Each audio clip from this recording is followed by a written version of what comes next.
An October afternoon in Los Angeles. The television studio hummed with practiced chaos. Coffee and hairspray scented the air. Overhead lights hung, ready to transform shadow into spectacle. Crew members moved between cameras and cables. Voices low but urgent. Another show. Another guest.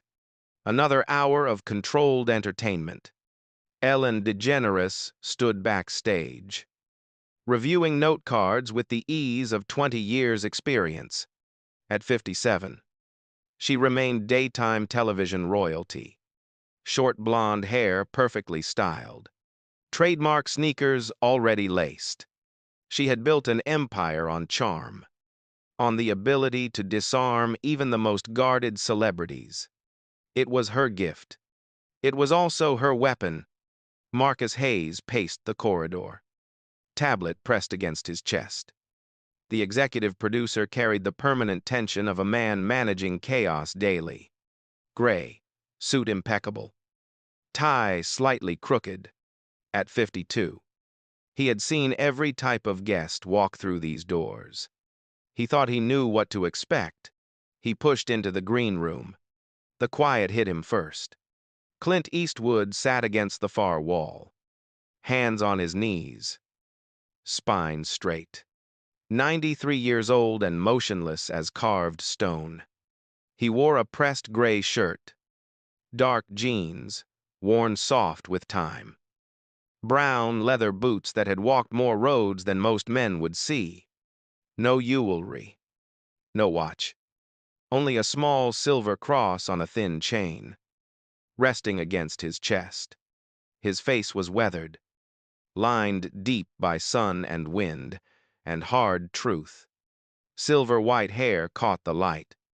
But his eyes held you, pale gray, sharp as winter, and absolutely calm. These were eyes that had seen too much to be impressed and lived too long to waste time on pretense. Mr. Eastwood. Marcus forced brightness into his voice. Just checking in. How are you feeling? Clint turned his gaze slowly. When he spoke, his voice was low gravel. Each word measured. Fine. One word. Marcus shifted weight. Unused to guests who refused to fill silence. Great. Ellen's really excited. Huge fan of your work. He scrolled through his tablet. We'll probably touch on your recent film. Your directing career. Keep it light and engaging. That's what audiences love. Clint nodded once. Minimal. Marcus took a breath. Ellen might also explore your personal philosophy. What drives you at your age? He laughed weakly. Not that you look it. You look amazing. Clint waited. Anyway. Marcus continued, lowering his voice slightly. Just a heads up. Ellen sometimes pushes a little. Explores angles. Faith questions. Personal beliefs. That kind of thing. He paused. Then added carefully. It gets people talking. Drives engagement. Good television. For a long moment, Clint said nothing. His gray eyes remained fixed on Marcus. Unblinking. When he finally spoke, his voice carried no emotion. No judgment. Just fact. I came to talk. Not to perform. Marcus opened his mouth. Closed it. Nodded. Right. Of course. The door opened. Julie Chen slipped inside. Clipboard in hand. At 28, the production assistant still carried genuine enthusiasm for her work. Dark hair pulled back in a practical ponytail. 5 minutes. Mr. Eastwood. She hesitated. I just wanted to say, my father and I watched your movies every Sunday. He passed 2 years ago. Those are some of my best memories. Something shifted in Clint's weathered face. Not quite a smile, but a softening. He stood slowly. Movement economical and precise. I'm sorry for your loss.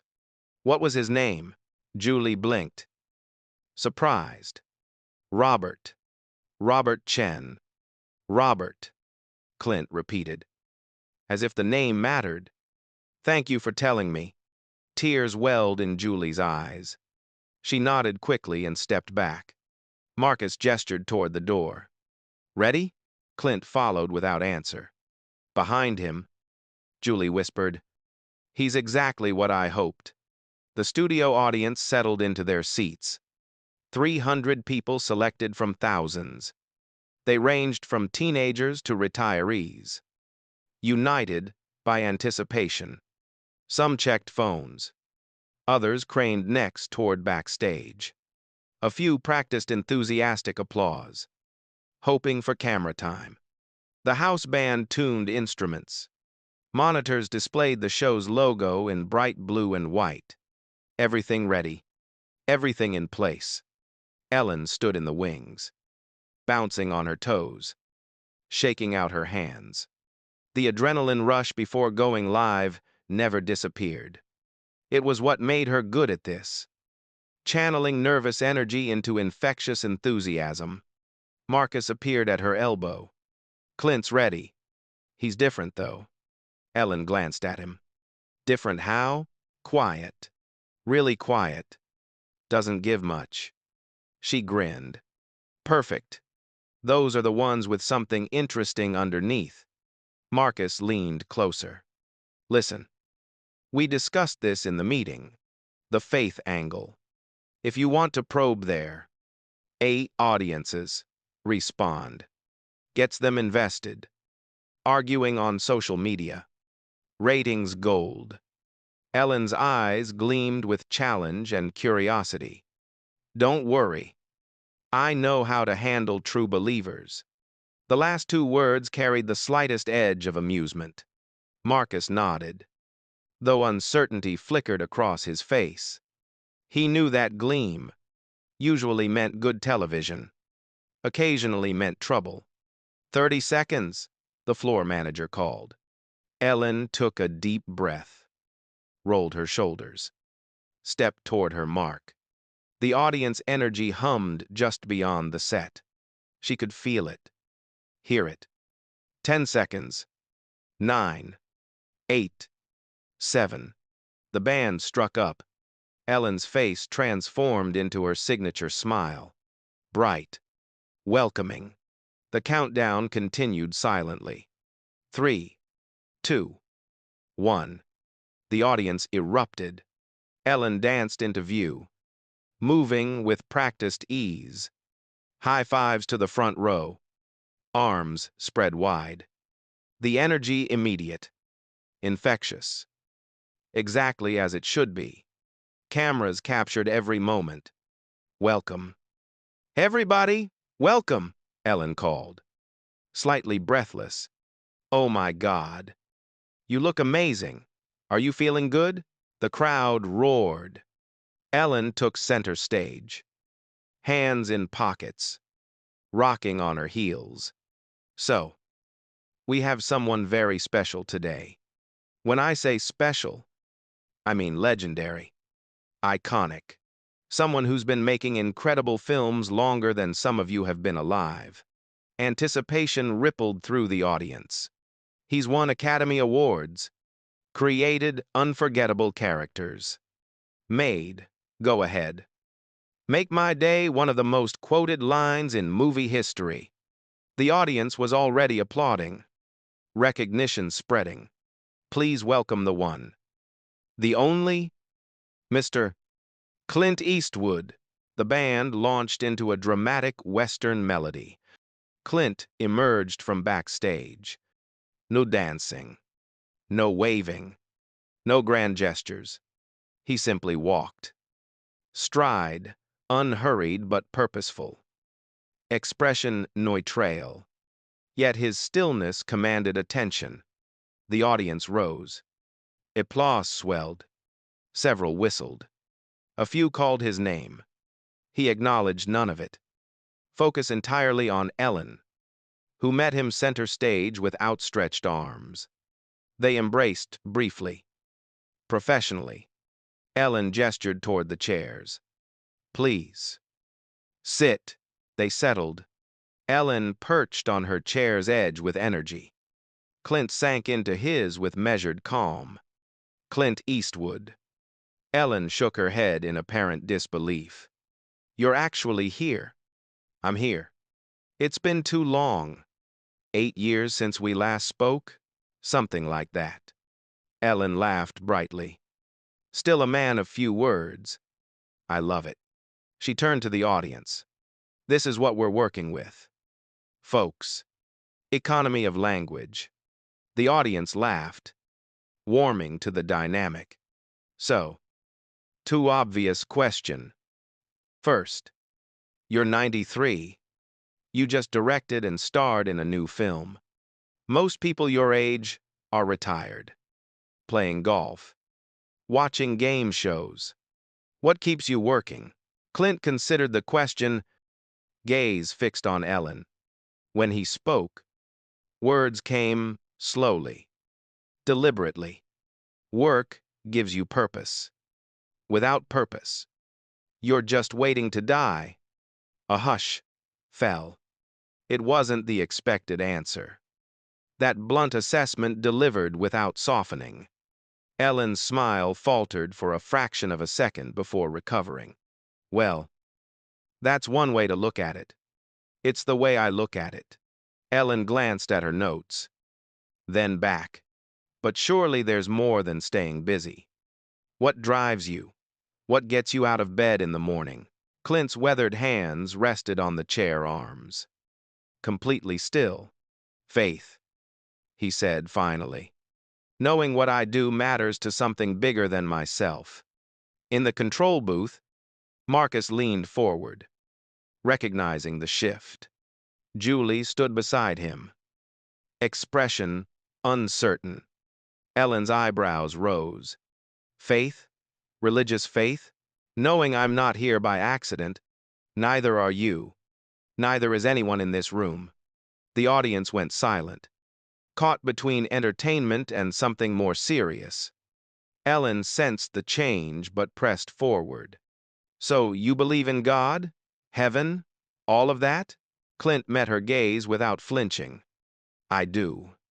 "And you think God helps you make movies?" A slight edge crept into her voice. Skepticism wrapped in curiosity. The audience caught it. A few shifted in their seats. "I think God gives me clarity and strength, not to succeed, but to keep going when things fail." Ellen nodded slowly. "Processing. Interesting. Because when I think of Clint Eastwood, I think of someone who doesn't need anyone's help. The strong, silent type. The man who gets things done alone. That's a character, not a person." The distinction hung weighted in the air. Ellen laughed, trying to lighten the moment. "Okay then. So the Clint Eastwood on screen isn't the real Clint Eastwood? He's part of it. Not all of it. What's the rest?" Clint's gray eyes remained fixed on Ellen, unwavering. A man trying to do right, failing often, trying again. In the booth, Marcus muttered, "This is not what I expected." "Should we cut to commercial?" Julie whispered. "No. Let it play. The audience is locked in." He was right. 300 people sat in rapt attention. Usual fidgeting completely absent. Something was happening, though none could name it yet. Ellen leaned forward. "Professional instincts engaging. So faith keeps you grounded, gives you purpose. That's beautiful, Clint. But doesn't it ever feel limiting? Like you can't question things because you're supposed to just believe?" A careful question, phrased sympathetically while probing for weakness. Ellen had perfected this over years. Clint took his time. He looked away from Ellen for the first time, gaze sweeping across the audience, as if considering each face. When his eyes returned to hers, something had sharpened. Faith isn't the absence of questions. It's having the courage to ask them. Ellen opened her mouth, closed it. For just a moment, no response came. "Should we go to commercial?" the floor manager whispered in Marcus's earpiece. Marcus watched the monitors, saw Ellen's momentary uncertainty, saw Clint's absolute stillness, saw the audience leaning forward. Not yet. On stage, Ellen recovered her smile, though it took visible effort. "Okay, we're going to take a quick break. When we come back, more with Clint Eastwood. Stay with us." Theme music swelled. The on-air light dimmed. The audience exhaled collectively. Ellen immediately leaned toward Clint, voice low. "That was interesting. Really interesting." Clint said nothing, simply looked at her, gray eyes revealing nothing. "When we come back," Ellen continued, "maybe we can talk about your Montana ranch? Something lighter? We can talk about whatever you want." Ellen nodded, stood, walked toward Marcus. Clint remained seated, watching the audience as crew adjusted cameras. A few people in the front row smiled. He nodded back. Minimal acknowledgement. Julie approached with water. "Mr. Eastwood? Need anything?" "I'm fine." She hesitated. "What you said about faith and questions? My father used to say something similar." Clint turned his full attention to her.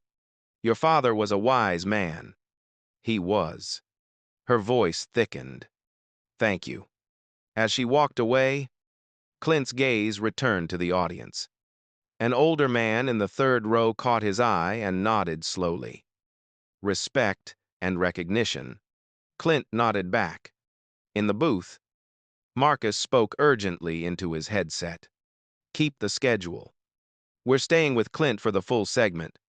Numbers are strong." Julie checked her tablet. Social media's already reacting. Clips getting shared. "What are they saying?" "Mixed. Some love it. Some think Ellen's pushing too hard." Marcus frowned. "She hasn't started pushing yet." Back in 60 seconds. The floor manager called. Ellen returned to her seat. Professional mask firmly restored. She glanced at Clint, who sat exactly as before, unchanged by the intermission. "Ready?" she asked brightly. "Always." Band struck up. Lights brightened. Audience energy rebuilt. Ellen smiled at camera as countdown reached 0. "Welcome back. We're with Clint Eastwood, having a fascinating conversation about faith and purpose." She turned back to Clint, expression open and curious. "Before the break, you were saying faith helps you ask questions.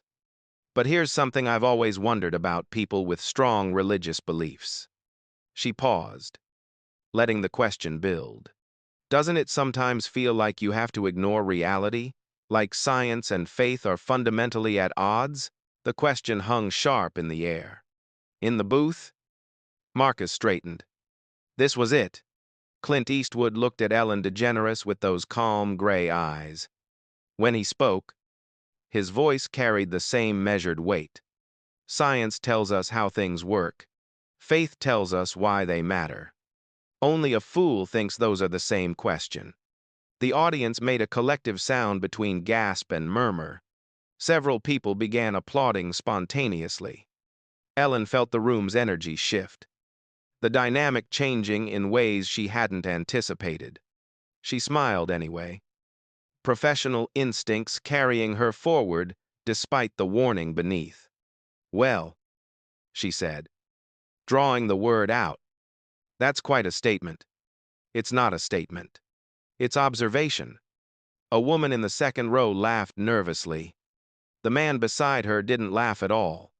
His expression had grown thoughtful, almost reverent. Ellen felt it then. the moment slipping from her control. Not dramatically, not obviously, but undeniably, she leaned back in her chair, mind racing for the next angle, the next quip, the next way to regain the upper hand. Clint Eastwood sat motionless, hands resting on the chair arms, face weathered and calm. He wasn't trying to win anything, wasn't trying to prove anything. He was simply present, grounded in something Ellen couldn't quite identify but was beginning to recognize. In the control booth, Marcus slowly set down his clipboard. Well, he murmured to no one in particular. This is going to be interesting. Julie looked at him.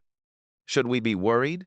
Marcus watched Clint's face on the monitor, watched Ellen searching for her footing, watched the audience completely transfixed. I don't know, he admitted quietly. But I don't think we can stop it now. The interview was no longer following the script, and the man sitting across from Ellen DeGeneres, silent and still, had just demonstrated that his quietness was not weakness. It was control. The real conversation was only beginning. Ellen DeGeneres knew when an interview veered off script. She felt it now, the subtle shift in power. But Ellen hadn't built a career on surrender. She had built it on charm, wit, and the ability to steer any conversation back to safe harbor. She leaned forward, smile bright and disarming. Okay, Clint, I have an idea. Let's play a little game. Something fun. In the control booth, Marcus exhaled relief. A game meant structure. Structure meant control. He spoke into his headset. Get the cards ready. Quick. A production assistant hurried on stage during the commercial break, handing Ellen a stack of blue note cards. Each featured a famous line from Clint Eastwood's 50-year career. When cameras rolled again, Ellen held up the cards with theatrical enthusiasm. Welcome back. So, Clint has given us some of the most iconic lines in cinema history. I thought we'd revisit a few and hear the stories behind them. Sound good? Clint nodded once. All right. Ellen flipped to the first card. Let's start easy.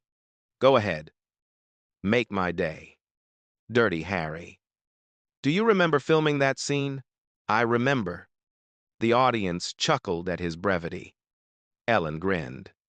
Care to elaborate? Something flickered in those gray eyes. Amusement. Perhaps. It was cold. Early morning. The director wanted intensity. I gave him what he asked for. Just like that? No preparation?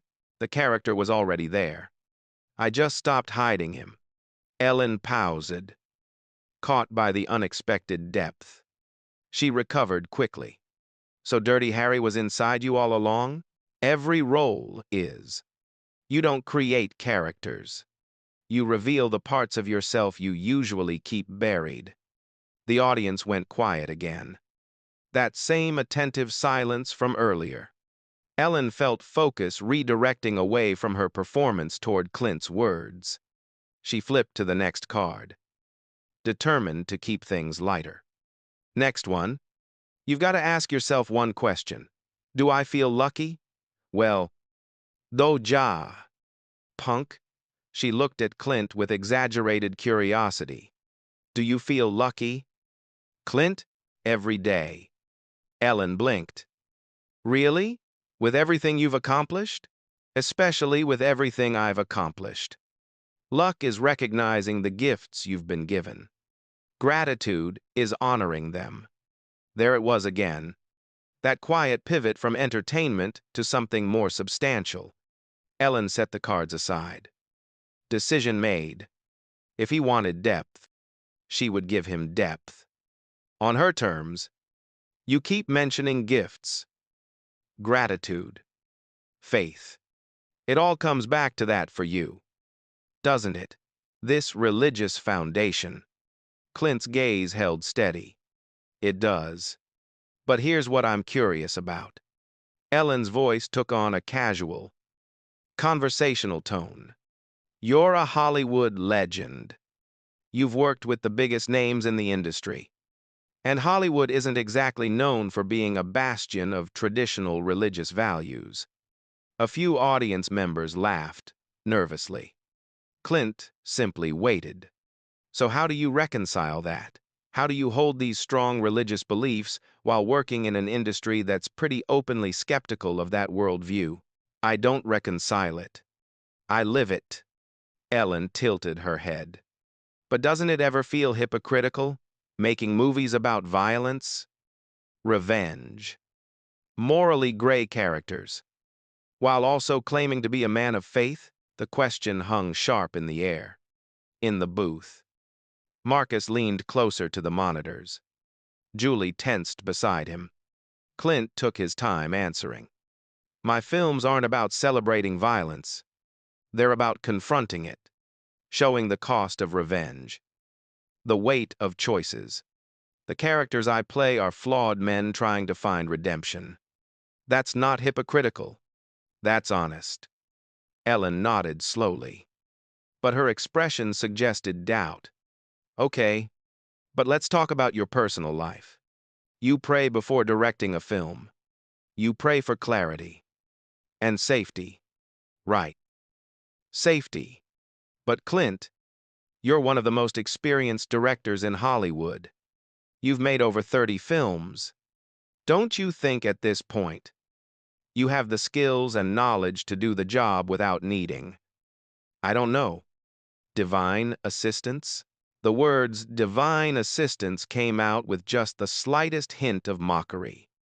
Barely perceptible but unmistakably there. A few audience members caught it and laughed uncertainly. Clint's expression didn't change. Skills and knowledge fail. Pride fails faster. Prayer keeps me humble. Ellen leaned back. One leg crossed over the other. Body language radiating casual confidence. Humble is one thing.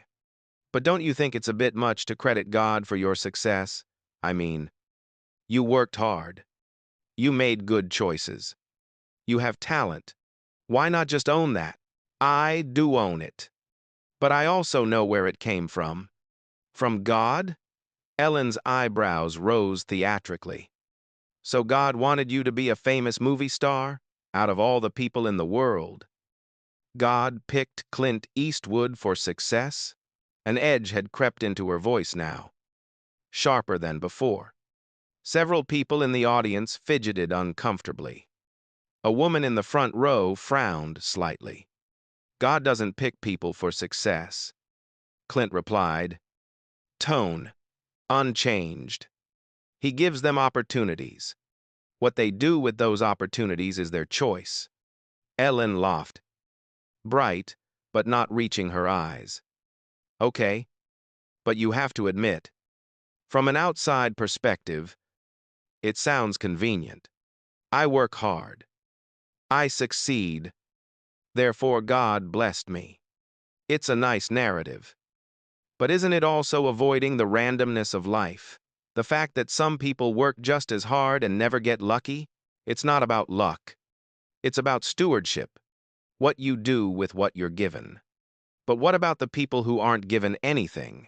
The kid born into poverty, into abuse, into circumstances that no amount of faith is going to fix? Where's God's plan for them?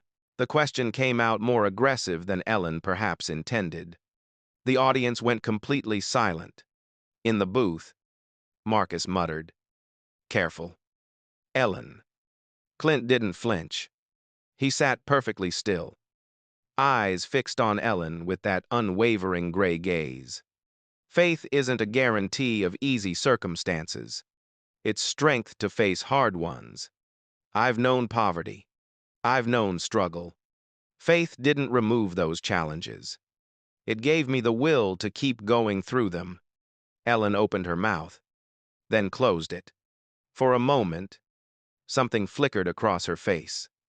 Uncertainty, perhaps, or recognition that she had pushed harder than she meant to. But she was Ellen DeGeneres. 20 years of live television had taught her never to show weakness. She recovered quickly. Smile back in place. Well, I think that's beautiful, Clint. I really do. But I also think, and I say this with respect, that in 2025, with everything we know about science, psychology, human development, the idea that we need God to explain our lives feels a little, I don't know. She paused, searching for the word. Outdated? Several audience members gasped softly. Others leaned forward, waiting. The tension had become palpable. No longer the fun energy of a talk show, but something heavier. Clint's expression stayed unchanged. Not angry, not defensive, simply present. Truth doesn't have an expiration date. Ellen laughed, but it sounded forced. Truth? See. That's interesting.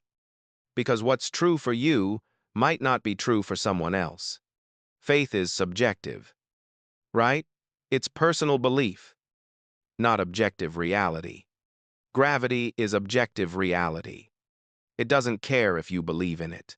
Faith is different. It's a choice to trust what you can't always see. Like an imaginary friend, Ellen said, then immediately winced. The words came out harsher than intended. The audience reaction was immediate and mixed. Some laughed, loud and uncomfortable.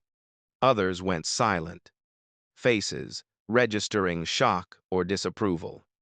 A man in the second row shook his head slowly. In the booth? Julie whispered. That was too far. Marcus didn't respond. Eyes fixed on the monitors. Ellen's face showed a flicker of regret. Clint sat absolutely calm. Expression unchanged. I had an imaginary friend when I was 7. Ellen continued, trying to soften the comment with humor. His name was Mr. Whiskers. We had long conversations. It was very comforting. She looked at the audience, inviting them to laugh with her. A few obliged. But the laughter was scattered and uncertain. Most of the audience stayed silent, watching Clint. Waiting. Clint let the moment stretch. The silence grew, became uncomfortable. Ellen's smile began to feel fixed on her face. When Clint finally spoke, his voice was quiet but carried easily across the hushed studio. The difference between your imaginary friend and my faith is that one disappeared when you grew up. The other has sustained me through 93 years of life. Through loss, through failure, through darkness.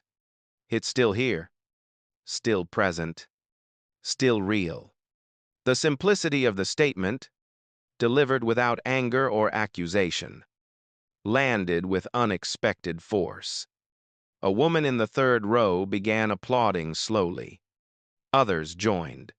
Within seconds, half the audience was clapping.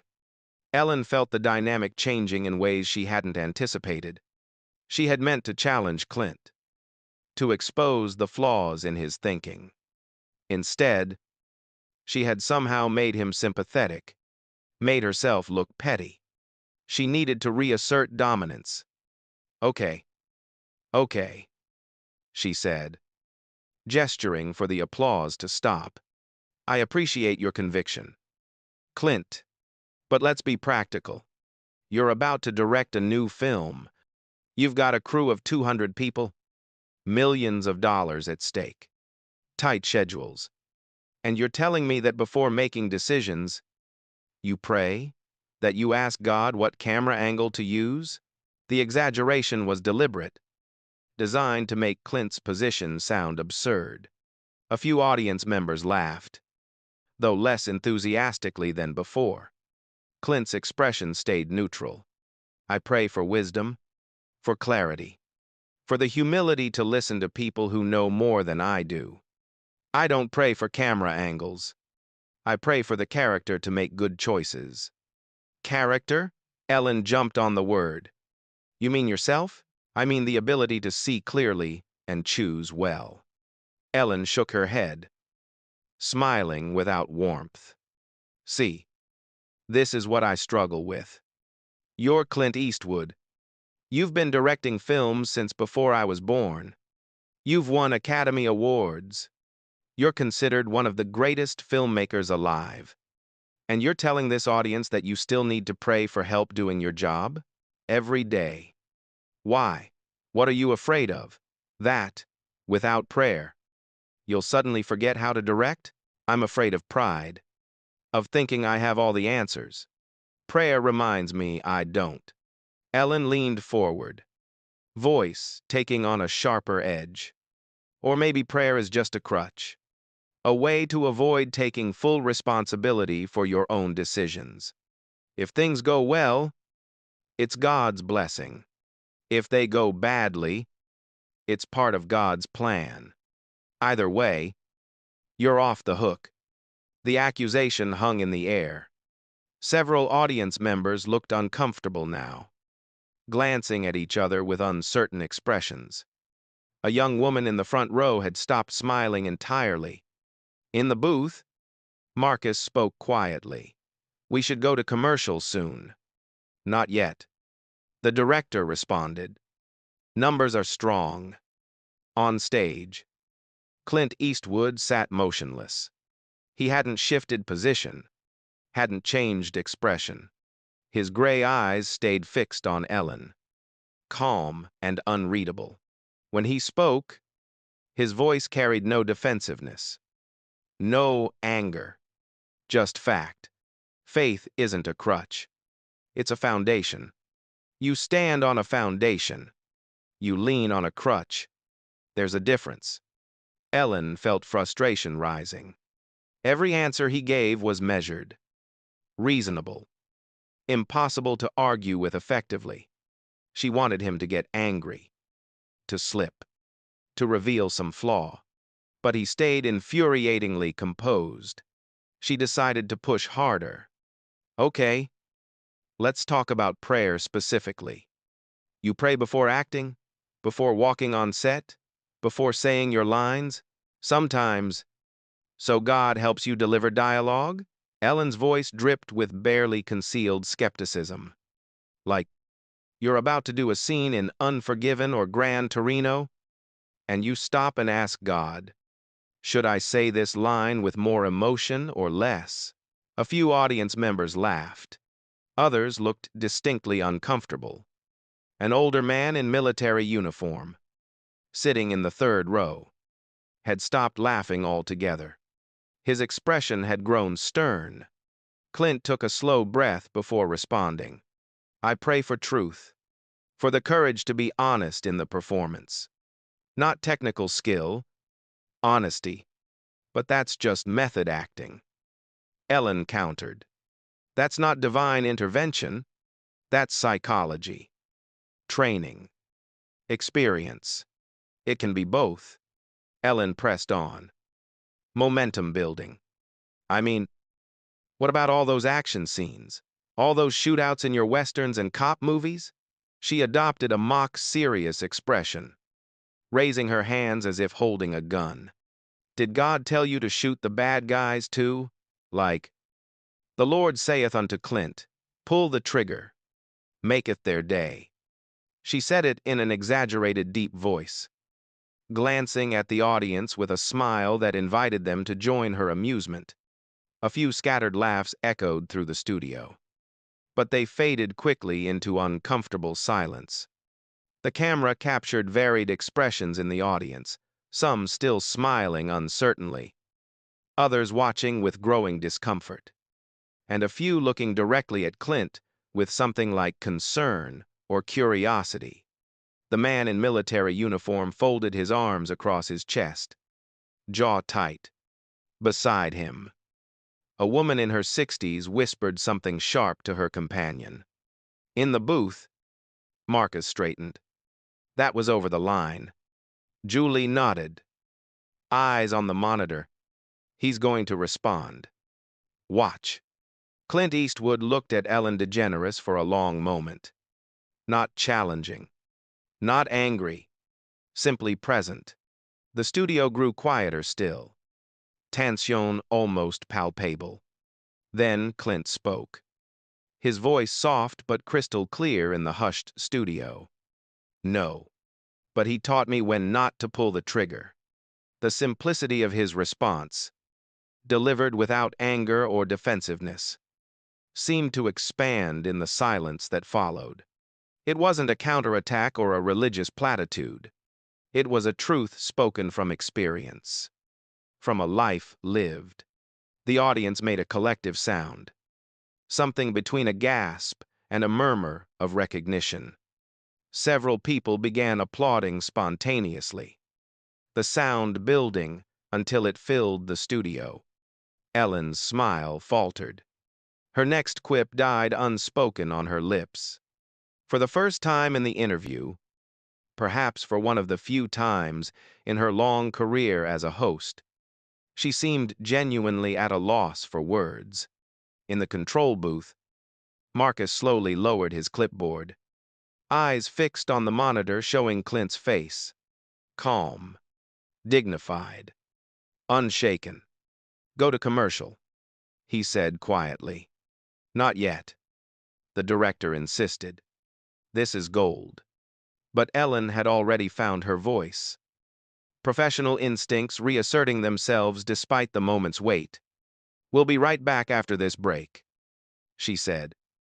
Brightness dimmed, but present. More with Clint Eastwood when we return. As the on-air light dimmed and commercials began to play, the studio stayed unusually quiet. Ellen glanced at Marcus off stage, then back at Clint. A complex mixture of emotions crossed her face. Clint hadn't moved, hadn't changed his expression. He simply sat there, present and calm in the eye of a storm he hadn't created but wouldn't flee. Julie approached with water bottles. "Mr. Eastwood, can I get you?" "I'm fine, thank you." She hesitated, then lowered her voice. "What you said about not pulling the trigger? My father said something similar before he died. About faith being what held him back from violence when his anger told him to act." Clint's weathered face softened. "Your father understood." Julie nodded, eyes glistening, then retreated backstage. An older woman from the audience, seated in the front row, leaned forward slightly. "Mr. Eastwood, can I just say thank you? You just reminded me why my husband and I have always said faith was our foundation." Clint met her eyes and nodded once. A minimal gesture that somehow conveyed deep respect. Near the side of the stage, Ellen was in urgent conversation with Marcus. Her body language radiated frustration, hands gesturing sharply. Marcus kept his voice low. "The segment is working. It's compelling television. It's not going the way I planned. Because he won't play the game." But the audience is transfixed. Ellen glanced back at Clint, who sat exactly as before, still, calm, unmoved by the tension. 60 seconds, the floor manager called. Ellen returned to her seat, professional mask firmly restored. Clint hadn't moved. He simply waited, patient as stone. The band struck up. Lights brightened. Ellen smiled at the camera as countdown reached 0. "Welcome back. We're here with the legendary Clint Eastwood, and we've been having quite a conversation." She turned to Clint, voice carefully neutral. "So, before we ran out of time, I want to talk about your new film, but I'm also curious about your personal life. You have a ranch in Montana, right?" "I do." "What do you do there when you're not making movies?" "Work the land. Ride horses. Think. And pray?" The question came out before Ellen could stop it, carrying an edge she hadn't intended. Clint met her eyes. and pray. Something in his gaze held hers. Not challenging, not accusing, simply present, simply honest. And in that moment, Ellen DeGeneres felt something she hadn't felt in years on her own show. Completely out of her depth. The commercial break stretched longer than usual, 3 minutes instead of the standard 2. In the booth, Marcus had made the call. Sensing both Ellen and the audience needed time to reset after the intensity of what had just transpired. On stage, Ellen stood and walked to the edge of the platform. Away from Clint. She took a long drink of water. Then another. Her hands, usually so steady, trembled slightly as she set the bottle down. A production assistant approached with a touch-up kit, but Ellen waved her away. Clint hadn't moved from his chair. He sat with the same quiet composure he had held since the interview began. Hands resting on the arms of the chair, back straight despite his 93 years. His gray eyes tracked Ellen's movements without judgment, without triumph. Simply observing, Julie appeared at his side with a fresh bottle of water. "Mr. Eastwood, are you okay?" That was intense. Clint looked at her, and something in his weathered face softened. "I'm fine. How are you?" The question caught Julie off guard. "Me? I'm not the one being interrogated." "No.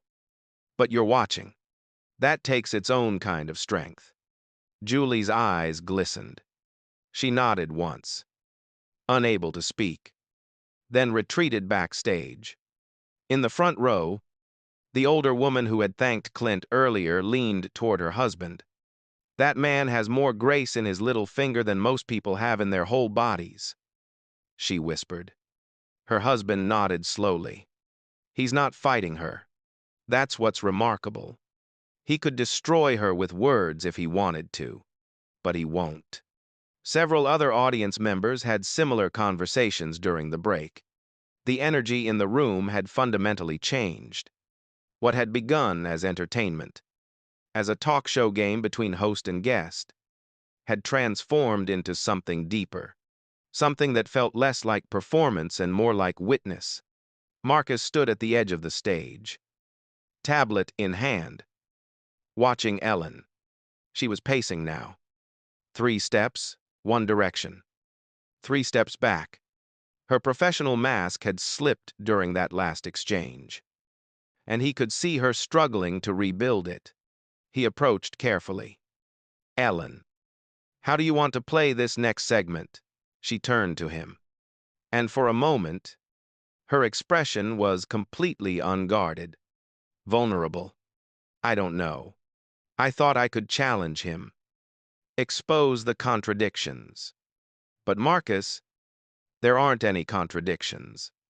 He actually believes what he's saying. Most people do believe what they say.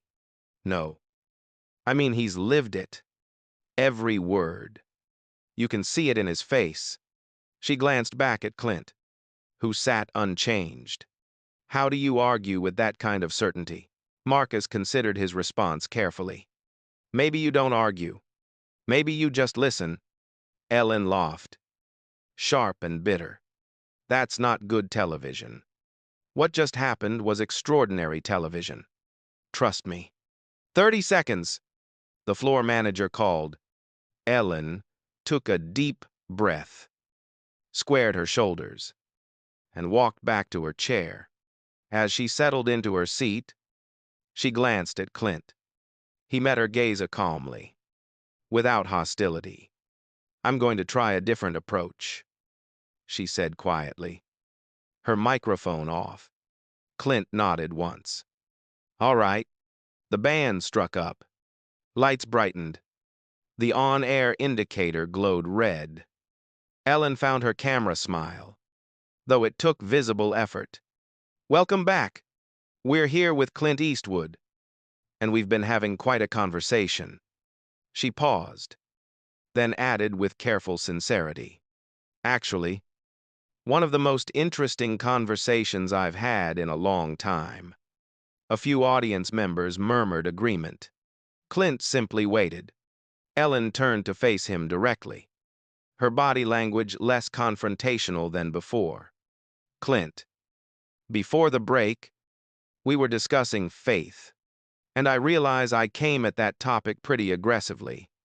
You asked questions. That's your job. Yes, but I asked them in a way that was dismissive, and I want to apologize for that. The apology hung in the air. In the booth, Marcus's eyebrows rose. Spontaneous apologies were rare on the show, especially mid-interview.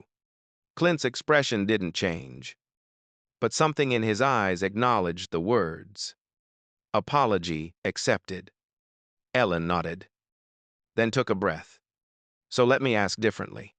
You mentioned earlier that faith includes things like courage and forgiveness. Can you talk more about forgiveness? Because that's something I struggle with. The admission surprised even Ellen herself.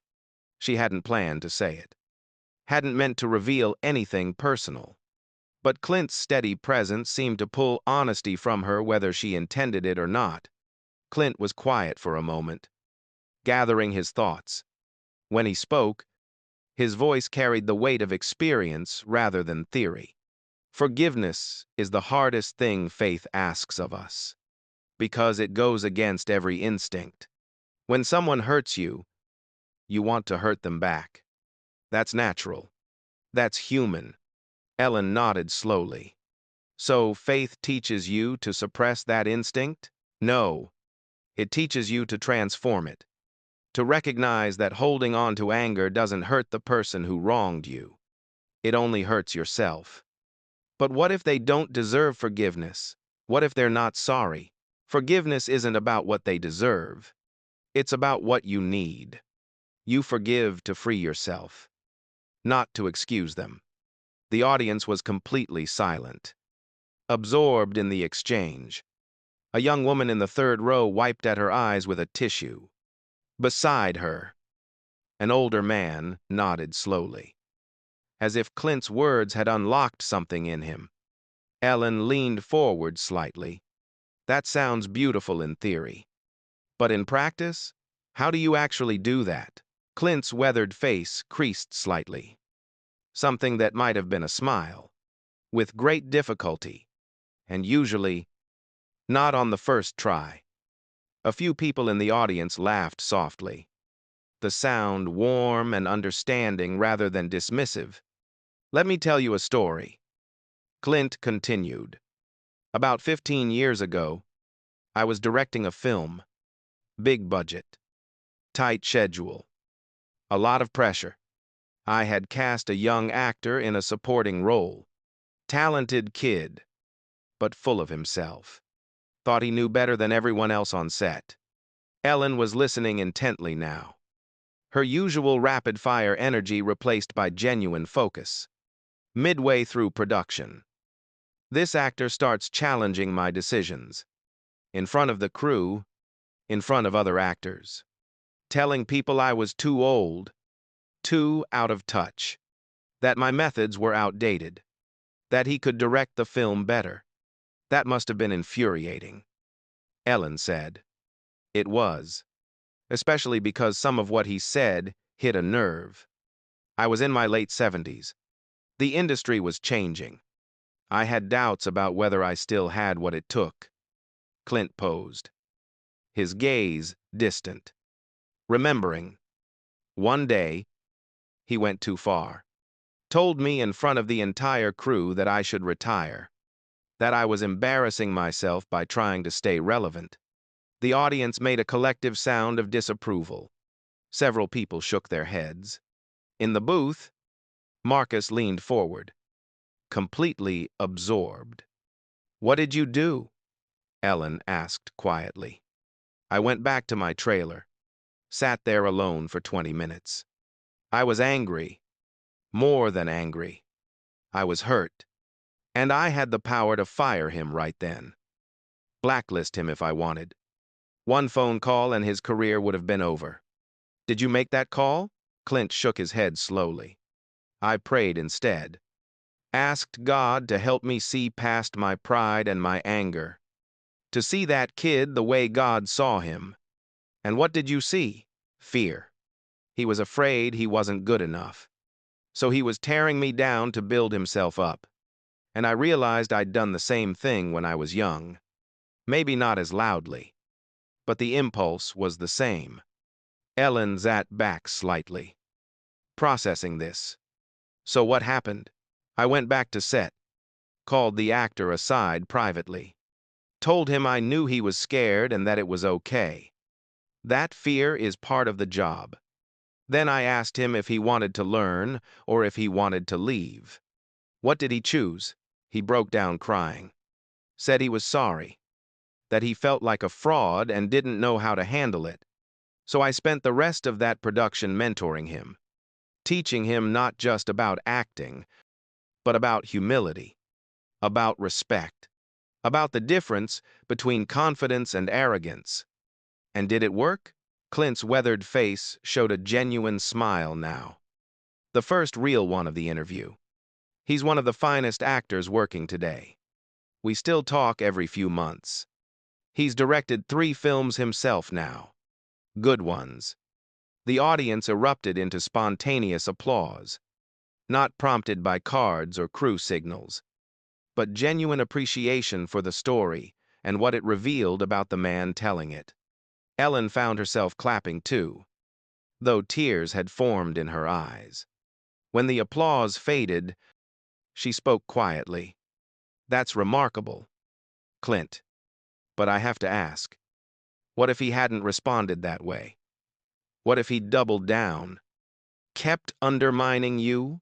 Then I would have had to make a harder choice. Forgiveness doesn't mean accepting abuse. It means not letting anger dictate your response. I might have had to let him go, but I could have done it without hatred, without revenge. Ellen nodded slowly, something working behind her eyes. Is that what faith gives you? The ability to act from principle instead of emotion? Faith gives you a place to stand while you make those choices. It doesn't make them easy, but it makes them possible. In the audience, a man in his 40s raised his hand suddenly, almost involuntarily. Ellen noticed and gestured to him. I'm sorry. I don't usually do this. The man said, his voice shaking slightly. But Mr. Eastwood, what you just said about forgiveness? I've been angry at my brother for 5 years. We haven't spoken. And I just realized that the only person I've been hurting is myself. Clint turned his attention fully to the man, giving him the same focused presence he had given Ellen. Then call him tonight. Don't wait. What if he won't forgive me? Call him anyway. Forgiveness you offer is yours to give. Forgiveness you receive is his to give. You only control your half. The man nodded, wiping at his eyes. Thank you. Ellen watched this exchange, something fundamental shifting in her expression. When she spoke again, her voice carried no trace of performance or showmanship. Just honest curiosity. Clint, you keep talking about faith as if it's this anchor, this foundation, but earlier you also said you struggle with it. You have doubts. How do you reconcile those two things? Clint took a slow breath before answering. Faith isn't the absence of doubt. It's the decision to trust despite doubt. Every morning, I wake up and I choose to believe. Some mornings that choice is easy. Other mornings it's the hardest thing I do. What makes the difference? Nothing. That's the point. Faith isn't based on feelings. Feelings change with the weather. Faith is based on commitment, on the decision to trust that there's meaning and purpose even when you can't see it. Ellen was quiet for a long moment. When she spoke, her voice was barely above a whisper. I envy that. Clint's gray eyes fixed on her with surprising gentleness. You don't have to envy it. It's available to anyone who chooses it. But what if I can't? What if I've spent too many years being skeptical, questioning everything? What if I've pushed it away too long? The vulnerability in her voice was stark. Raw. In the booth, Marcus exchanged glances with Julie. Neither had ever heard Ellen sound like this on air. It's never too late. Clint said simply, "The door is always open. You just have to be willing to walk through it." Ellen looked down at her hands, twisted together in her lap.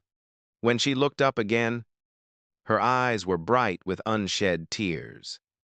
"I think I've been afraid that if I open that door, I'll have to face things I've been avoiding. Pain I haven't dealt with. Choices I regret." "You will," Clint agreed, his honesty gentle but unflinching. "Faith doesn't erase those things, but it gives you the strength to face them. And more importantly, it gives you the assurance that you don't face them alone." The studio was so quiet that the faint hum of the air conditioning was audible. 300 people sat in absolute stillness, witnessing something rare and profound. Ellen took a shaky breath. "This wasn't how I expected this interview to go." "No, but maybe it's how it needed to go." She laughed, a sound caught between tears and genuine amusement. "You're very wise." Clint Eastwood. "I'm very old." "That's not the same thing, but it helps." The audience laughed warmly, the tension breaking slightly, but the depth of the moment lingered, present in every face, every expression. Ellen glanced at Marcus off stage, saw him gesture that they had time for one more segment before the hard break. She turned back to Clint. "Can I ask you something personal? You've been asking me personal things all interview." She smiled slightly. "Fair point, but this is different. You're 93 years old. You've lived an extraordinary life. You've achieved things most people only dream of. When you look back, what do you see? Success? Failure? Something else?" Clint was quiet for so long that Ellen wondered if he would answer. His gaze drifted past the cameras, past the audience, to somewhere only he could see. When he spoke, his voice was soft but carried perfectly in the hushed studio.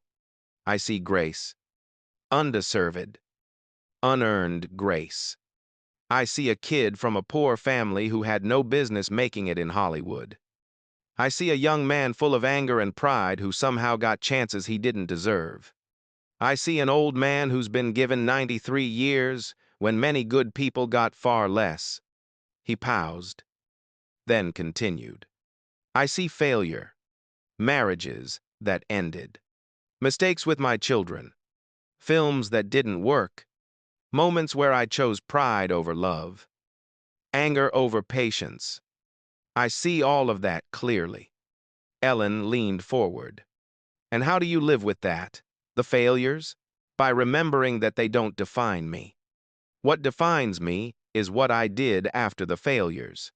Whether I learned, whether I changed, whether I got back up, and faith helps with that. Faith makes it possible.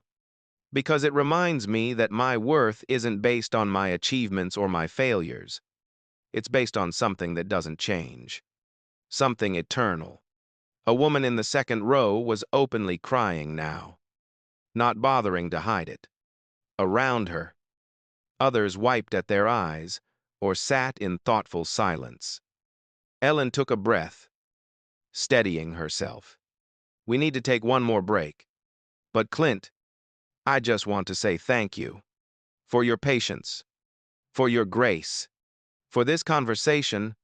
Clint nodded once, that minimal gesture that somehow conveyed deep respect. "Thank you for the questions. Real questions matter." As the show cut to commercial, the lights dimmed slightly. The usual bustle of a break was absent. Instead, audience members sat quietly, some turning to neighbors for whispered conversations, others simply processing what they had witnessed. Ellen stood and walked to the edge of the stage again. But this time, she didn't pace. She simply stood, looking out at the audience. Then back at Clint. Marcus appeared at her elbow.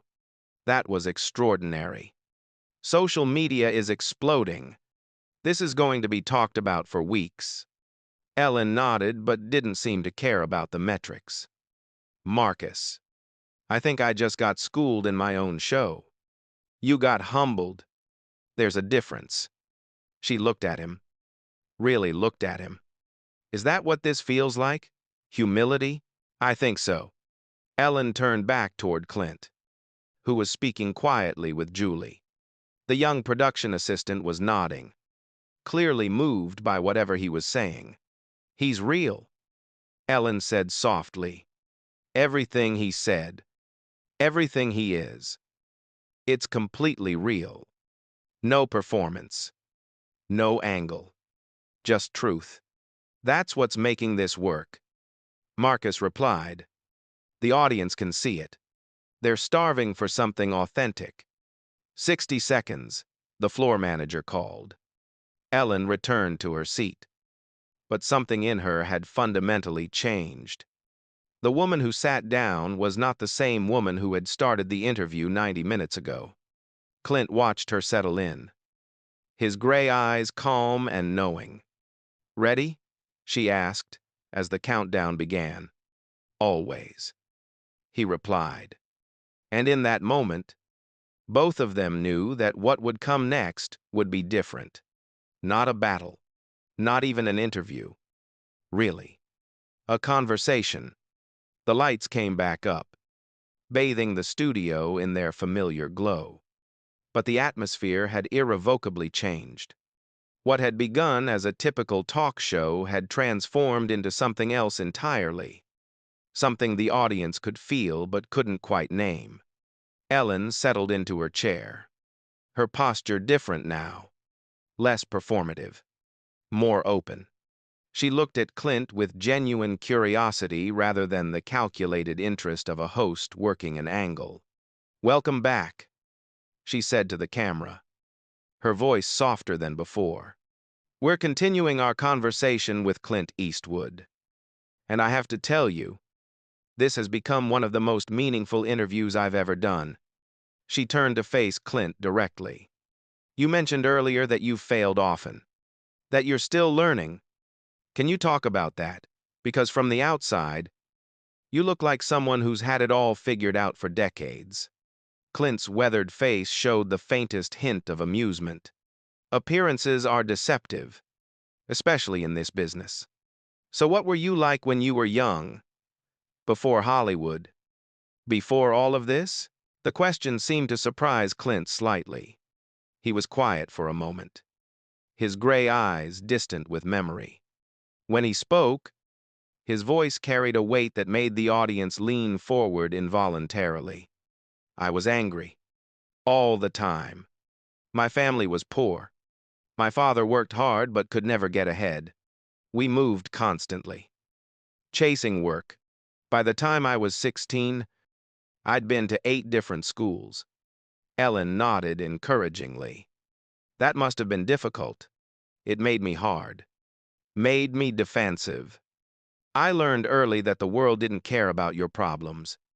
So I stopped caring about anything except proving I was stronger than whoever stood in front of me. Physically stronger? That's what I thought strength was back then. I got into fights. A lot of fights. If someone looked at me wrong, I'd hit them. If someone challenged me, I'd make sure they regretted it. The audience was completely silent now, captivated by this glimpse into the past of a man they thought they knew. When I was 19, Clint continued, I got into a fight outside a bar in Oakland. 3 guys jumped me. I sent 2 of them to the hospital. The third one, I broke his jaw in 2 places. Ellen's eyes widened slightly. What happened? I was arrested, facing assault charges that could have sent me to prison for 5 years. And I didn't care. I was proud. Thought it proved I was tough. Clint paused, his hands resting still on the chair arms. Then a man named Father O'Malley came to see me in jail. He was a Catholic priest who worked with young men in trouble. He didn't lecture me, didn't tell me I was going to hell. He just asked me one question. What question? He asked. Is this the man you want to be for the rest of your life? The simplicity of the question hung in the air. Ellen felt its weight, saw how it had shaped the man sitting across from her. What did you say? I didn't say anything. I couldn't, because I realized the answer was no. I didn't want to be that angry kid forever, but I didn't know how to be anything else. Clint's voice grew quieter, more reflective. Father O'Malley came to see me every day for 2 weeks. He got the charges reduced to misdemeanor assault, got me released into his custody, and then he taught me something that changed my life. What was that? He taught me that real strength isn't about making other people afraid of you. Real strength is about mastering yourself. Ellen repeated the words slowly, as if tasting them. Mastering yourself. He put me to work. Manual labor during the day. Martial arts training in the evening. Not to make me a better fighter, but to teach me discipline, control, how to channel anger into something productive instead of destructive. A man in the third row, wearing what looked like a martial arts instructor's jacket, nodded vigorously. Beside him, his teenage son listened with rapt attention. Father O'Malley used to say, "Any fool can throw a punch. It takes a man to choose not to." That lesson saved my life, maybe saved other people's lives too. Ellen leaned forward, deeply engaged. So when did acting come into the picture? Father O'Malley suggested it. Said I needed an outlet for all that emotion I carried around. A way to express it without hurting anyone. He introduced me to a community theater director. First time I stepped on stage, I felt something I'd never felt before. What was that? Control without violence. Power without destruction. I could be angry, be dangerous, be all the things I felt inside, but in a way that created something instead of just tearing things apart. Clint's gray eyes met Ellen's directly. That's what drew me to the roles I played. The Stranger, Dirty Harry, William Money. These were all violent men trying to find redemption, trying to be better than their worst impulses. I understood them because I was them. The audience absorbed this revelation in profound silence. Several people had tears in their eyes, moved by the vulnerability of a man who had spent decades portraying invulnerability. Ellen spoke carefully, her voice gentle. So, when you talk about faith helping you make choices, about prayer keeping you humble, you're speaking from real experience, not theory. Every day. Clint confirmed. Every single day. I have to choose between the man I was and the man I'm trying to be. Some days that choice is easy. Other days, it's the hardest thing I do. What makes it hard? Pride. Anger. The old habits that never completely die. Someone disrespects me. My first instinct is still to respond with force. Someone challenges me. I want to prove I'm right. That 19-year-old kid is still in here. He tapped his chest lightly. Faith doesn't erase him. It just gives me the strength to choose differently. Ellen nodded slowly, something working behind her eyes. I think I understand that. The pressure to maintain an image, to be strong, to never show weakness. It's exhausting. Tell me about it, Clint said. And the simple invitation opened something in Ellen.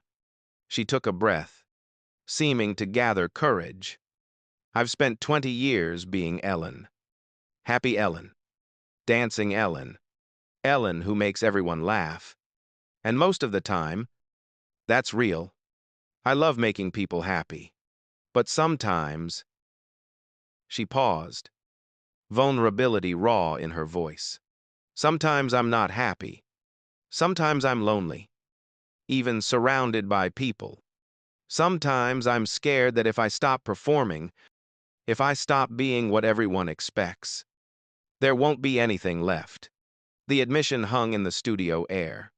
In the booth, Marcus and Julie exchanged glances, both recognizing the rarity of what they were witnessing. Clint's weathered face showed compassion without pity. That's when you need something that doesn't change. Not ratings, not applause, not even success. Those things are like water. They slip through your fingers no matter how hard you hold them. So what do you hold on to? Something eternal. Something that was true before you were born and will be true after you're gone. Faith in something bigger than yourself. Bigger than any audience. Bigger than any career. Ellen wiped at her eyes, not caring that cameras were capturing every moment. How do you find that? How do you even start? By admitting you need it. That's always the first step. A young woman in the second row raised her hand tentatively. Ellen, caught in the moment, gestured to her. "I'm sorry to interrupt," the young woman said, her voice shaking.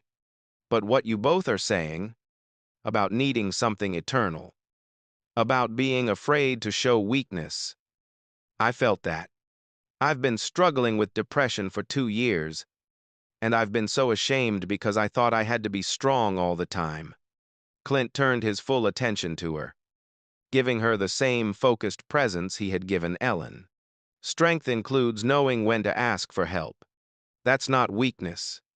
That's wisdom." The young woman nodded, tears streaming down her face. "Thank you."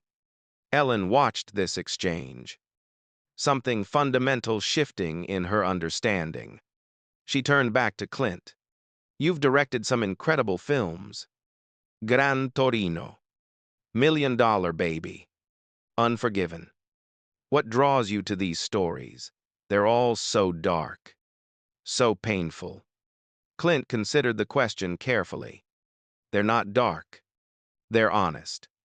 Life includes pain, loss, failure. Pretending otherwise is a lie.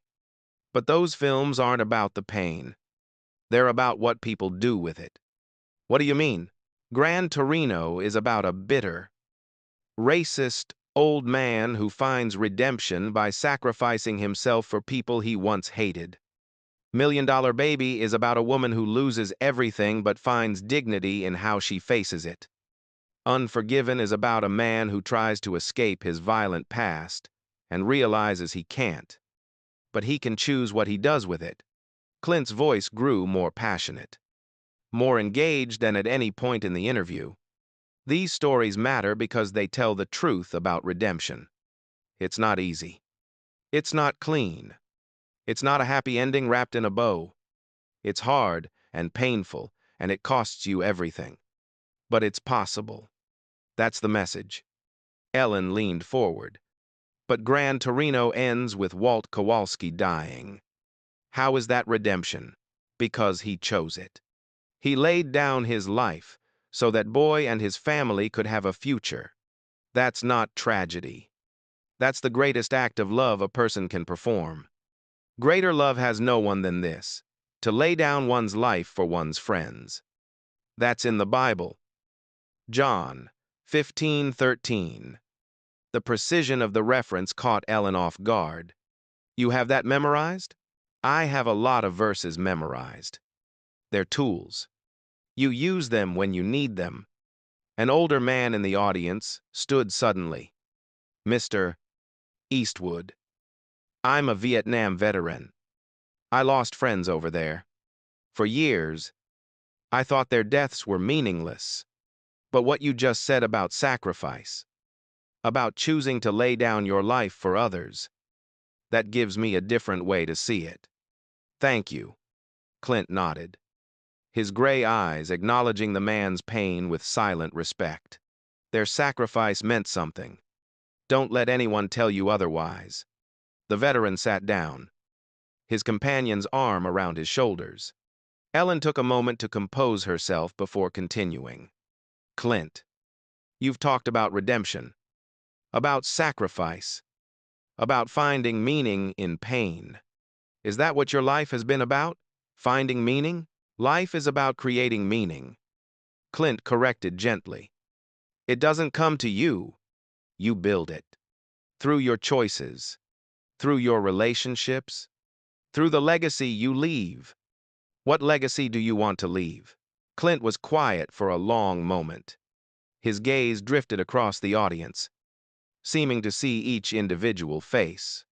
When he spoke, his voice carried the weight of 93 years of living. I want people to know that it's never too late to change. That you're not defined by your worst moment or your biggest mistake. That real strength is about character, not muscle. That faith isn't weakness. It's the foundation that lets you be strong when everything else fails. He paused, then added softly, and I want them to know that life isn't about how powerful you become or how much you achieve. It's about what you give away, what you sacrifice, who you help become better than they were. The studio was absolutely silent, not the uncomfortable silence of awkwardness, but the profound silence of recognition, of truth acknowledged. Ellen spoke quietly, her voice thick with emotion. That's beautiful, Clint, and it's so different from what the world teaches. We're told to accumulate, to win, to be number one. The world's wrong about a lot of things. Being number one doesn't mean anything if you're number one in an empty room. What matters is connection, love, service, the things that last beyond your lifetime. A woman in her 50s spoke up from the audience without waiting to be called on. Mr. Eastwood, I'm a teacher. I've been doing it for 30 years. And lately, I've felt like giving up. The kids don't respect me. The system doesn't value me. But what you just said about legacy, about service, it reminded me why I started. Thank you for that. Clint met her eyes. The world needs good teachers more than it needs good actors. Don't give up, the woman nodded, wiping at her eyes. Ellen looked at the audience, then back at Clint. This has become something I didn't expect. You're not just answering questions. You're teaching. I'm sharing what I've learned. That's what old people are supposed to do. You're not old. You're wise. I'm both, Clint replied with the faintest smile. But I'll take the compliment. The audience laughed warmly, the sound releasing some of the emotional tension that had built over the past hour. Ellen glanced at Marcus off stage, saw him gesture that they had time for one more segment before the final break. She turned back to Clint, knowing she needed to ask the question that had been forming since the interview began. Clint, you've talked a lot about faith, about redemption, about finding meaning, but you've also lived a very public life. Made mistakes that everyone knows about. Multiple mariages. Complicated relationships with your children. How do you reconcile the man you are with the man you're trying to be? The question was direct, potentially invasive. But Ellen asked it with genuine curiosity rather than judgment. Clint didn't flinch. I don't reconcile them. I acknowledge them both. I've been a terrible husband at times, a distant father. I've let pride and selfishness hurt people I loved. Those aren't secrets. They're facts. How do you live with that? By trying to do better, by acknowledging the harm I caused and working to repair it where I can, by being honest with my children about my failures and hoping they learn from them instead of repeating them. His voice grew softer but more intense. Faith doesn't erase your mistakes. It gives you the courage to face them, to say, I did that. It was wrong. I'm sorry. And then, to wake up the next day and try to be better. Ellen nodded slowly. Absorbing this. That's harder than it sounds. Much harder. Because it requires humility. And humility is painful. It means admitting you're not the hero of your own story. You're just another flawed person trying to find their way. But you are a hero to a lot of people. Clint shook his head firmly. I'm an actor who played heroes. There's a difference. Real heroes are the people in this audience. The teacher who doesn't give up. The veteran who carries his pain with dignity. The young woman who admits she needs help. Those are heroes. The people he had mentioned looked stunned, touched beyond words by being acknowledged. Ellen felt tears welling in her eyes again. You have a gift, Clint. Not for acting or directing, though you're brilliant at both, but for seeing people, for making them feel valued. Everyone has value. Most people just need someone to remind them. In the booth, Marcus was frantically taking notes, already planning how to structure the episode for maximum impact. Yuli stood beside him, openly crying, not bothering to hide it. This is going to change television, Marcus muttered. This is going to change people. Julie corrected. On stage, Ellen took a breath, steadying herself. We need to take one more break. But Clint, I want you to know something. I started this interview thinking I knew what I was doing, thinking I could challenge your beliefs and expose the holes in your logic. But you didn't fight back. You just kept telling the truth. And somehow, that was more powerful than any argument. Clint nodded once. Truth usually is. I'm not sure I'm the same person who started this interview. Good. Growth is uncomfortable, but it's necessary. As the show cut to commercial, the studio remained hushed. No one moved to check their phones or whisper to neighbors. They simply sat, processing what they had witnessed, feeling the weight of something significant settling over them. Ellen stood and walked to Clint, extending her hand. He took it, standing slowly. Thank you, she said quietly. Just for him, for your patience, for your honesty, for treating this like it mattered. It does matter, Clint replied. Everything matters. Every word, every choice, every moment. That's what I've learned. They stood there for a moment, host and guest. Two people who had started as adversaries and somehow become something else. Not quite friends, perhaps, but fellow travelers on a difficult road. The stage manager called the 60-second warning. Ellen and Clint returned to their seats, both sensing that what came next would determine whether this extraordinary conversation had been just a moment or the beginning of something more. The lights came back up. The camera's red light blinked on. Ellen found the lens and smiled. But it was a different smile than the one she had worn at the start of the show. It was real. Welcome back, Ellen said, her voice carrying a warmth that no longer felt manufactured. We're in the final moments with Clint Eastwood, and this has been unlike any interview I've ever conducted. She turned to face him fully, genuine respect in her eyes. Clint, we've talked about faith, redemption, the hard work of becoming better. Before we end, if you could give advice to your younger self, the angry 19-year-old in that jail cell, what would you say? Clint was quiet for a long moment, his weathered hands resting calmly on the chair arms. When he spoke, his voice was soft but carried perfectly. I'd tell him that all that anger doesn't make him strong. It makes him a prisoner, and the only person who can free him is himself. Would he listen? Probably not. Young men rarely do. That's why they need to fall so hard, so they'll remember the lesson when they finally get back up. Ellen nodded slowly. I think I'm starting to understand that. The falling part. Clint's gray eyes held hers with surprising gentleness. Then you're exactly where you need to be. The audience sat in profound silence, sensing they were witnessing something rare, a transformation happening in real time. Ellen took a breath. I want to thank you, Clint Eastwood, not just for being here today, but for your patience, for your grace, for not giving me the fight I was looking for and instead giving me something I didn't know I needed. You're welcome.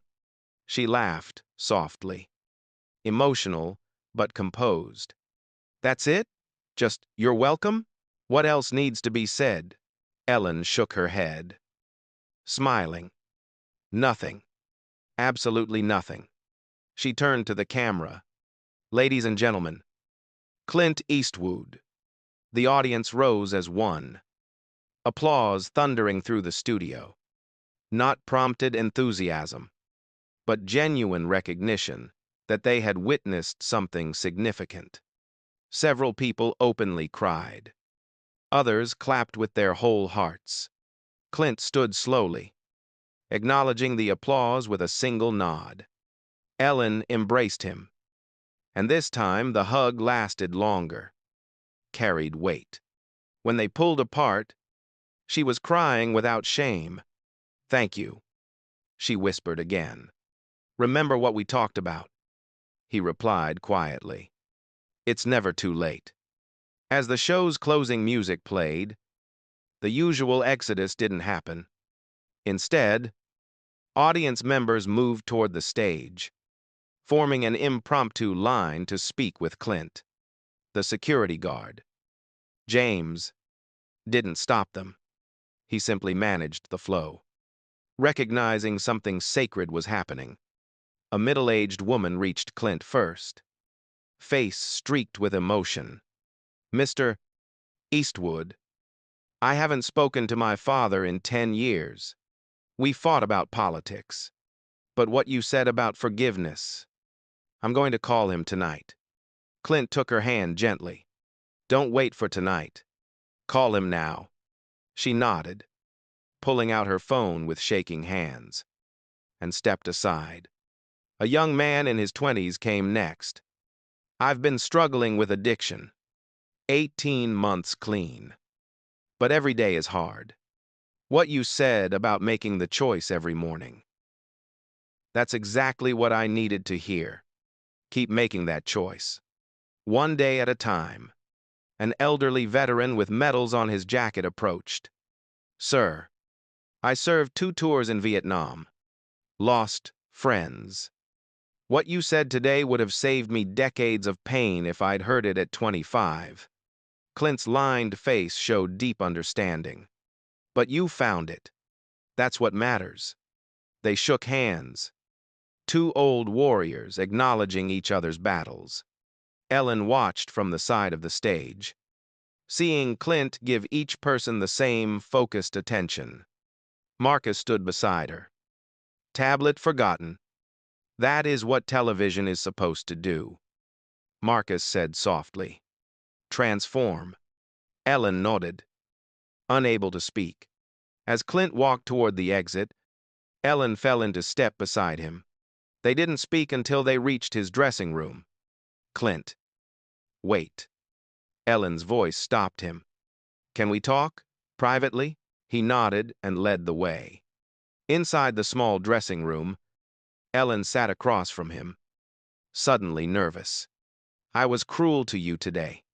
I mocked your faith. I tried to make you look foolish. I wanted to win. Her voice shook. And you never fought back. Never got angry. You just kept telling the truth until I had no choice but to hear it. I'm sorry. Truly. Deeply. Sorry. I forgive you. Clint said simply. Ellen laughed, caught between relief and disbelief. Just like that? Just like that.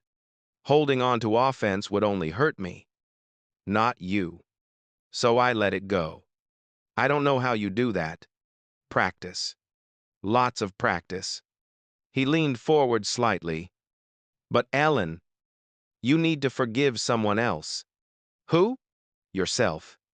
The words hit Ellen like a physical blow. She looked down at her hands. I don't know if I can. Why not? Because I've spent 20 years building this persona. Happy Ellen. And underneath it all, I've been so angry. At the world. At myself.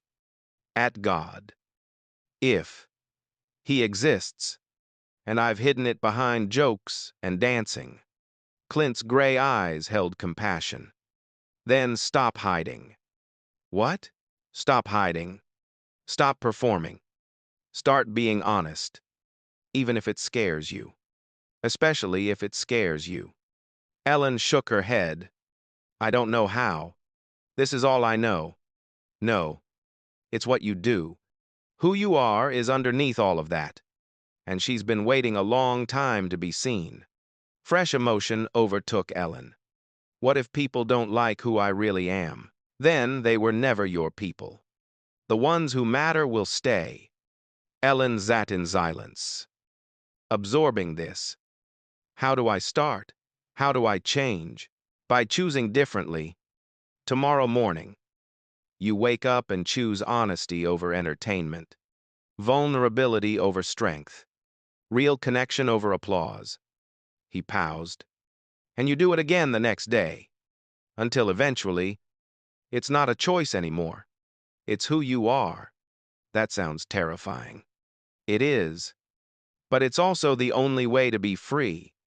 Ellen nodded slowly. Something settling inside her. Thank you. Clint. He stood, preparing to leave. One more thing. Don't do this for me. Don't do it for the audience. Do it because you can't not do it. Because living any other way has become impossible. He paused at the door. The door is always open. Ellen. But you have to walk through it yourself. Then he was gone. 3 days after the interview, Ellen made a decision. She called Marcus. I need to make an announcement. Tomorrow. On air. About what? About taking a break? 3 months. Maybe longer. Silence. Then, Ellen. You can't just. Yes. I can. And I am. Her voice was firm but not harsh. I need time to figure out who I am when I'm not performing. To deal with things I've been avoiding. To find something real? Another pause. This is about the Clint interview. This is about everything. The interview just made it impossible to ignore. The next day, Ellen stood on her stage one final time before the hiatus. No audience. No band. Just a single camera. She looked directly into the lens. Hi, everyone. If you watched my interview with Clint Eastwood last week, you saw me lose control. You saw me mock someone's beliefs. You saw me challenged in ways I wasn't prepared for.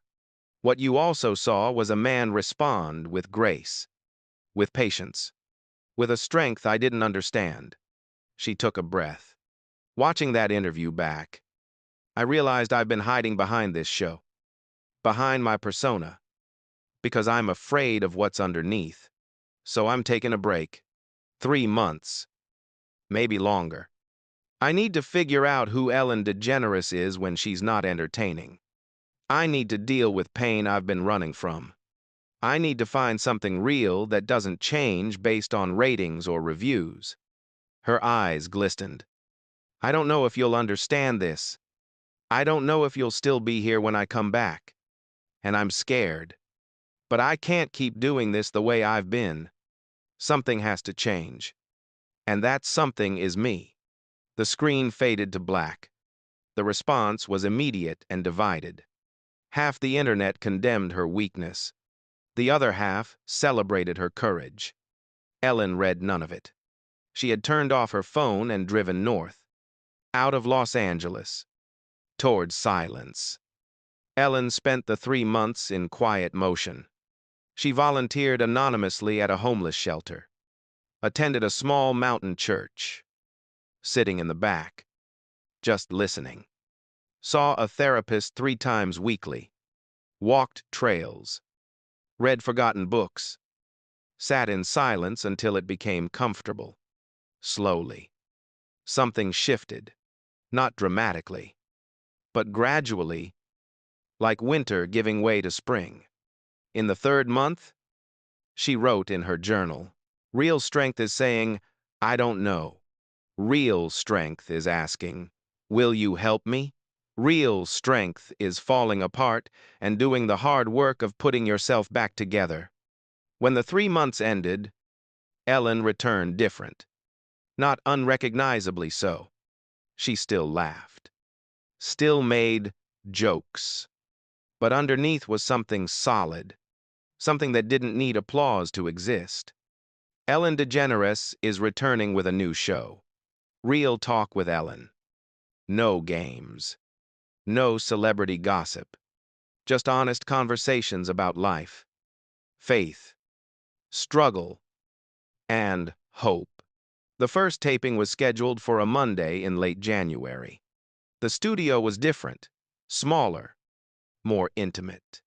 No house band, no elaborate set, just 2 comfortable chairs. Ellen stood backstage, breathing slowly. She wore jeans and a simple sweater. No designer suit, just clothes. Marcus approached. The guest just arrived. He's waiting. Ellen nodded. How does he look? The same. Clint Eastwood doesn't change much. When Ellen walked into the green room, Clint was sitting by the window, watching the light fade. He looked up as she entered. Ellen, Clint. She sat across from him. Thank you for coming. For being the first guest on the new show. Glad to do it. I spent 3 months trying to figure out who I am, trying to find something real. Did you find it? I found the beginning of it. The rest might take a lifetime. Then you're right on schedule. They sat in comfortable silence. Then Ellen spoke again, softly. I went to church. Every Sunday for 3 months. I'm still not sure I believe everything they teach. But I kept going, because something in me needed to. Clint nodded slowly. That's how it starts. Not with certainty, with need. I'm still angry sometimes. Still struggling. Faith includes doubt. Anyone who tells you otherwise is lying. Ellen laughed genuinely. You make it sound so simple. It's not simple. It's just true. The stage manager appeared. 5 minutes. Ms. DeGeneres. Ellen stood. Ready? Clint rose slowly. Always. The studio was packed with people who wanted to witness something real. There was no grand entrance. Just Ellen walking onto the stage and settling into her chair. A moment later, Clint joined her. Welcome to the first episode of Real Talk, Ellen said to the camera, her voice steady. I'm Ellen DeGeneres, and this is Clint Eastwood. 6 months ago, we had a conversation that changed my life. Today, I want to continue that conversation, not as a host interrogating a guest, but as 2 people trying to figure out what it means to live honestly. She turned to Clint. 6 months ago, you told me I needed to find something that doesn't change. I've been trying. It's been harder than I expected. What's been hardest? Admitting I don't have it all figured out. Saying I need help. Being honest about who I am instead of performing. Those are all good things. They don't feel good. They feel terrifying. Terror is often where growth happens. They talked for an hour. About struggle and growth. About failure and redemption. About the hard work of becoming better. The audience asked questions, and Clint answered with the same patient honesty. When the show ended, the audience rose slowly, respectfully, acknowledging something sacred. Ellen embraced Clint one final time. Thank you for everything. Keep going, he replied quietly. The hard part isn't starting. It's continuing when it gets difficult. I will. 6 months later. Real Talk with Ellen was still on the air. The ratings were lower than her old show, but the impact was undeniable. Letters poured in from viewers sharing how the show had changed them, how seeing Ellen be vulnerable gave them permission to be vulnerable. On Ellen's desk sat a framed photograph. Ellen and Clint after that first interview. Below it, in Clint's handwriting, "It takes a lifetime. Keep going." And she did. Not perfectly, not without stumbling, not without days when she wanted to quit. But she kept going, because that's what faith requires. Not certainty, not perfection, just the courage to wake up each morning and choose truth over comfort, honesty over applause. One day at a time. In the fading light of an autumn afternoon, Clint Eastwood sat on his porch in Montana. A letter rested on the table beside him, Ellen's handwriting sprawling across the envelope. He didn't need to read it again. "Thank you for showing me what real strength looks like. Not dominance, not force, but the courage to face fear and pain and keep moving forward. I'm not where I want to be yet. Maybe I never will be, but I'm further than I was. And that's enough." Clint lifted his coffee, watching the sun sink toward the horizon. He thought about the young woman he had met in that studio. All bright performance and hidden pain. He thought about the conversation that transformed mockery into meaning. Sometimes, he reflected, the most powerful thing you can do is simply stand firm. Not argue, not attack. Just hold on to what's true and let others find their way to it. The sun touched the mountains, painting everything gold. Somewhere, 3 states away, Ellen was preparing for tomorrow's show, preparing to be vulnerable in front of millions. Clint hoped she kept going, hoped she found what she was looking for. He set down his coffee and stood slowly. The ranch awaited. The horses needed tending. The work was never finished. And that was good, because life wasn't meant to be finished. It was meant to be lived fully, honestly, with courage and grace. Clint walked toward the stable, his boots crunching on gravel, his shadow stretching long in the golden light. Behind him, the letter stirred in the evening breeze. Ahead of him, the work continued. And somewhere between those 2 points, grace lived, patient as stone, quiet as faith, eternal as truth.